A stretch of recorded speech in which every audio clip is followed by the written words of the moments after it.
ഒരിക്കൽ ന്യൂയോർക്കിലെയും കേരളത്തിലെയും റോഡുകൾ താരതമ്യം ചെയ്ത് മുഖ്യമന്ത്രി പിണറായി വിജയൻ പറഞ്ഞത് വലിയ ചർച്ചയായിരുന്നു. ന്യൂയോർക്കിൽ കഴിയുന്ന മലയാളികൾ കേരളത്തിലെത്തിയപ്പോൾ ന്യൂയോർക്കിനേക്കാളും നല്ല റോഡാണ് ഇവിടെയുള്ളതെന്ന് പരസ്പരം പറഞ്ഞുവെന്നായിരുന്നു മുഖ്യമന്ത്രിയുടെ വാക്കുകൾ. ന്യൂയോർക്കിലെ റോഡുകൾ അത്ര മോശമാണോ? അടുത്തിടെ ന്യൂയോർക്ക് സിറ്റിയിൽ നിന്ന് ഒരു ഇന്ത്യക്കാരൻ പങ്കുവച്ച ഈ വീഡിയോ അത് ശരിവച്ചേക്കാം.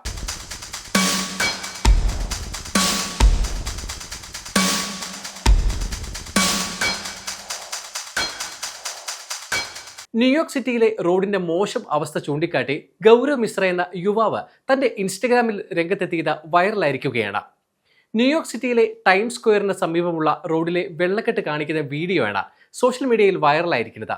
മാൻഹട്ടനിലെ തിരക്കേറിയ സ്ട്രീറ്റിലൂടെ നടക്കുന്നതിനിടെയാണ് 42-ാം സ്ട്രീറ്റിലെ ടൈംസ് സ്ക്വയറിനടുത്തുള്ള റോഡിലെ വലിയ വെള്ളക്കെട്ട് അദ്ദേഹം പകർത്തിയത്. വെള്ളം കെട്ടിക്കിടക്കുന്ന റോഡിലെ വിണ്ട് കീറിയ ഭാഗങ്ങളും വീഡിയോയിൽ കാണാം. വീഡിയോയുടെ അവസാനം ഏറ്റവും മികച്ച നഗരത്തിനും ചില പോരായ്മകൾ ഉണ്ട് എന്ന് രേഖപ്പെടുത്തിയിട്ടുണ്ട്. വീഡിയോയ്ക്ക് താഴെ നിരവധി പേർ കമന്റ് ചെയ്തിട്ടുണ്ട്.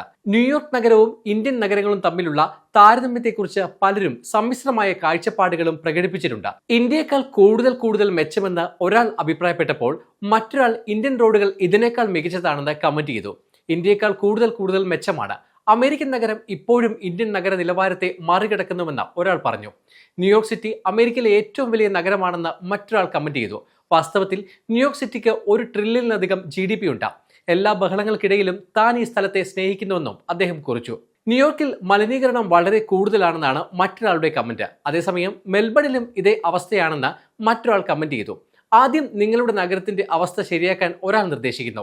ഇന്ത്യയിലേക്ക് മടങ്ങി വരാനും മറ്റൊരാൾ ആവശ്യപ്പെടുന്നു. ഇനി ന്യൂയോർക്ക് സിറ്റിയെക്കുറിച്ച് കൂടി നോക്കാം. ലോകത്തിലെ ഏറ്റവും മികച്ച ഐക്കോണിക് ലൊക്കേഷനുകളിൽ ഒന്നാണ് ന്യൂയോർക്ക് സിറ്റി. അമേരിക്കയുടെ സാമ്പത്തിക തലസ്ഥാനം, അമേരിക്കയിൽ ഏറ്റവും കൂടുതൽ ആളുകൾ താമസിക്കുന്ന സ്ഥലം. കോവിഡ് മഹാമാരിക്ക് ശേഷം ഇവിടുത്തെ ജനസംഖ്യ 8.48 ദശലക്ഷമായി ഉയർന്നു. വിദേശത്തു നിന്നും രാജ്യത്തിനകത്തു നിന്നുമുള്ള കുടിയേറ്റമാണ് ജനസംഖ്യാ വർധനവിനുള്ള കാരണം. 2025 സാമ്പത്തിക വർഷത്തിൽ ന്യൂയോർക്ക് സിറ്റിയുടെ നികുതി വരുമാനം 8.3% വർദ്ധിച്ച് $80.3 ബില്യൺ. പ്രോപ്പർട്ടി ടാക്സ് ആണ് പ്രധാന വരുമാനം. Manhattan, Brooklyn, Queens, Bronx, Staten Island എന്നിങ്ങനെ 5 ബറോകളായി ന്യൂയോർക്ക് സിറ്റി വിഭജിക്കപ്പെട്ടിരിക്കുന്നു. ഓരോ ബറോയ്ക്കും അതിൻ്റെതായ പ്രത്യേകതകളുണ്ട്. മാൻഹട്ടനിലെ വലിയ കെട്ടിടങ്ങളും മ്യൂസിയങ്ങളും, ബ്രൂക്ലിനിലെ കലാകാരന്മാരുടെ കൂട്ടായ്മകളും, ക്യൂൻസിലെ വിവിധ സാംസ്കാരിക കേന്ദ്രങ്ങളും വിനോദസഞ്ചാരികളെ ആകർഷിക്കുന്നു. ഇന്ത്യൻ വംശജനായ ഡെമോക്രാറ്റിക് സോഷ്യലിസ്റ്റ് സുഹ്റാൻ മംദാനി ന്യൂയോർക്ക് സിറ്റിയുടെ പുതിയ മേയറാണ്. ജനുവരിയിൽ അധികാരമേൽക്കുന്ന മംദാനി ജീവിത ചെലവ് കുറയ്ക്കാനും അസമത്വം പരിഹരിക്കാനും ലക്ഷ്യമിടുന്നുണ്ട്. ഉയർന്ന വരുമാനമുള്ളവർക്കും കോർപ്പറേറ്റുകൾക്കുമുള്ള നികുതി വർദ്ധിപ്പിക്കാൻ മംദാനിക്ക് നീക്കമുണ്ട്.